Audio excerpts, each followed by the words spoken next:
Desde que se desató la crisis en Perú, después del autogolpe propiciado por el expresidente Castillo, que está detenido, que además quiso cerrar el Congreso, hay 55 muertos. Anoche se produjeron 2 muertos más en la llamada La Toma de Lima. Hay violentos enfrentamientos desde hace días entre manifestantes y la policía, que ayer dejaron 2 muertos y 10 heridos por disparos de perdigones de goma. Los manifestantes intentaron tomar las terminales aéreas de Arequipa, Cusco y Juliaca, lugares en donde se generó mucha violencia. Todo esto en la llamada Toma de Lima. Los manifestantes piden la renuncia de la presidenta Boluarte y el llamado a elecciones presidenciales. Decenas de personas se enfrentaron con la policía y prendieron fuego a la terraza de un edificio histórico de la Plaza San Martín. Luego de 3 horas los bomberos pudieron controlar el fuego. Mientras tanto, en otros puntos de la capital se desarrollaron protestas. También hubo actos violentos y la policía tuvo que lanzar bombas lacrimógenas para dispersarlas. La presidenta Boluarte habló sobre lo que pasó y dijo esta noche. Eso no es una marcha de protesta pacífica. Los actos de violencia generados a lo largo de estos días, de diciembre y ahora en enero, no quedarán impunes. Estaremos, junto con la Fiscalía, verificando y abriendo las carpetas fiscales de aquellas personas que estén generando actos de violencia, destrozos de la propiedad privada y del Estado. Que hoy día, de manera concatenada, a la misma hora, preparada con anticipación, porque esto no es una mera casualidad. Han querido tomar 3 aeropuertos al interior del país. Situación que ya, por el informe que tenemos, esto ha sido preparado con premeditación. A los que están generando estos actos de protesta, a los que se han trasladado de las provincias a la capital, no me voy a cansar de llamarlos al buen diálogo. No me voy a cansar de decirles, trabajemos en la mirada que el país necesita. Vamos a hablar con Loanis González Oviedo, él es periodista, está en Lima, le agradecemos el contacto. Hola Loanis, ¿cómo va? ¿Qué tal? ¿Cómo estás, Hugo? Muy buenos días también. Un saludo desde Perú para el canal de la ciudad y Argentina, Buenos Aires. Buenas tardes. ¿Qué hora es allí, Loanis? Aquí estamos 7:27. De la mañana, ¿no? Por supuesto. Sí. Hay 2 horas menos que aquí. Loanis, contanos, lo que está pasando en Perú, ¿es a partir de grupos extremistas o de una mayoría de la población civil que reclama la renuncia de la presidenta Boluarte? Inicialmente empezó esta protesta con una convocatoria de grupos de izquierda. Empezó en el sur del país, en las regiones de Puno, Cusco y Arequipa. Y luego ya hubo otra consigna, que es tomar Lima, ya que en Lima es donde se toman las decisiones. Así que decidieron desde hace 3-4 días atrás viajar hacia la capital de la República, principalmente desde el sur del país. Y allí ya se ha convertido no solamente en una protesta de grupos, sino en una protesta de muchos pobladores que se vienen uniendo con diversas exigencias que se tienen, pero todos concluyen en que Dina Boluarte debe dejar el gobierno y que se debe convocar una asamblea constituyente. Lo que empezó como una convocatoria de algunos grupos de izquierda se ha convertido ya en una convocatoria masiva de diversos grupos de la población.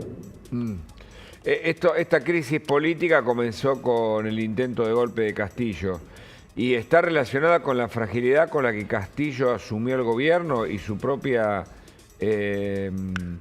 impericia en la gestión pública. Así es, el gobierno de Pedro Castillo fue plagado de errores, ministros se cambiaban, inclusive hubieron ministros que duraron tan solo 48 horas, ¿no?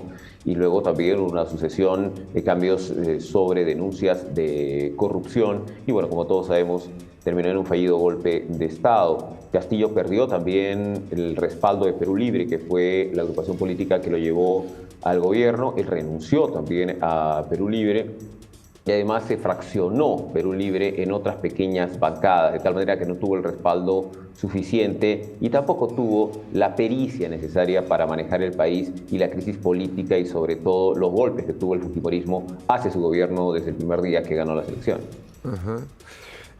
Mi compañera tiene una pregunta, pero permitime también... Bueno, Belén pregunta y luego te hago una última pregunta yo. Correcto. Adelante, Belén, sí.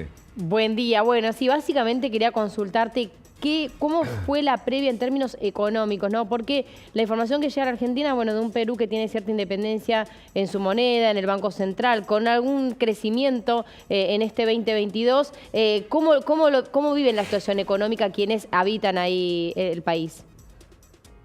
Bueno, la proyección que tuvo el Banco Central de Reserva, quien hace las proyecciones económicas para el país, cambió finalmente a finales del año pasado su proyección hacia 3 puntos menos para este 2023. Sin embargo, la economía aún se mantiene. ¿Por qué? Porque nosotros recibimos divisas, canon, sobre todo de las regalías mineras, ¿no? Y estas vienen del año pasado. Entonces, y eso permite sustentar el gasto corriente que tiene el país. Sin embargo, en la ciudad la situación económica está un poco complicada en el tema de las protestas porque aquí en el Perú el 68% de la economía es informal, es decir, personas que viven el día a día, que no tienen un trabajo en planillas, que no reciben un sueldo fijo y que todos los días sale a trabajar y no hay movimiento, sobre todo el comercio ambulatorio informal no se está moviendo estos últimos días y hace que las personas ya estén sintiendo que hay menos dinero para poder sustentarse, ¿no? Ese es el problema que se viene ahora. En el nivel de empresas, en el nivel de abastecimiento todavía no se ha sentido esta pegada. ¿Sentís que la crisis va a ir en aumento o que Boluarte tiene todavía un poder suficiente para, digamos, que las fuerzas, por ejemplo, de seguridad puedan evitar más muertos o en todo caso evitar más catástrofes? Porque entiendo que la represión ha provocado también más de 50 muertos, ¿no?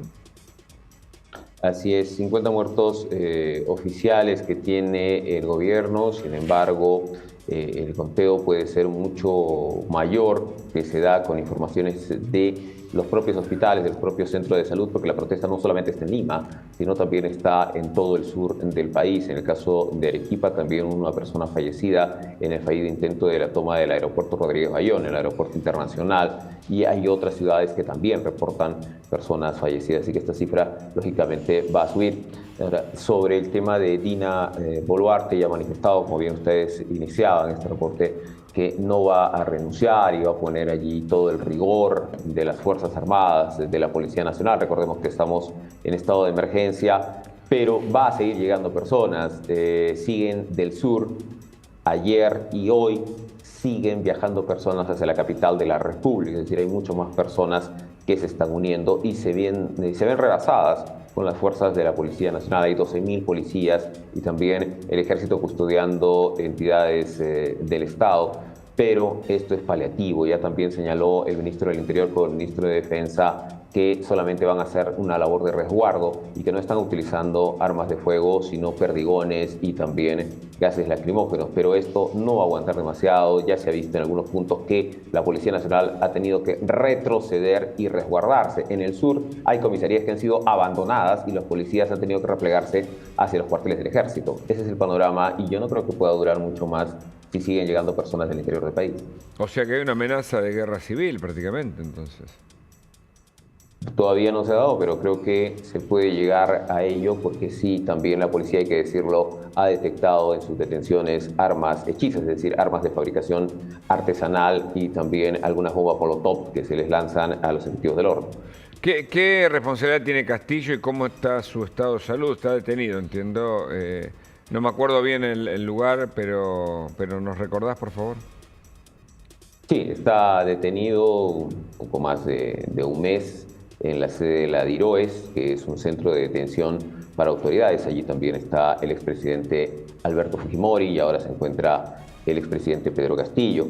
Su estado de salud, según los informes que se da de su familia, es estable, aunque tiene una depresión lógica también del tema de la detención misma. Pero, ¿cuál es la influencia que él ha tenido? Recordemos que en sus primeras intervenciones Castillo envió unas cartas indicando que el pueblo debe unirse y debe hacerse respetar, y de allí empezó todo.